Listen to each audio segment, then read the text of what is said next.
खैरपुर मीरस की आवाज़। Team voice of Khairpur ने रात देर से सिविल हॉस्पिटल खैरपुर का दौरा किया।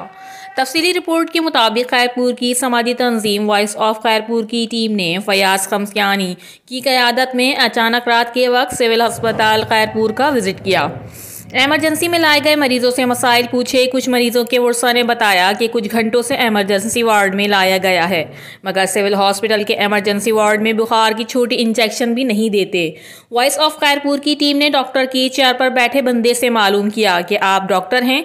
बंदे ने मासूमियत से बोला, नहीं, डिस्पेंसर हूँ।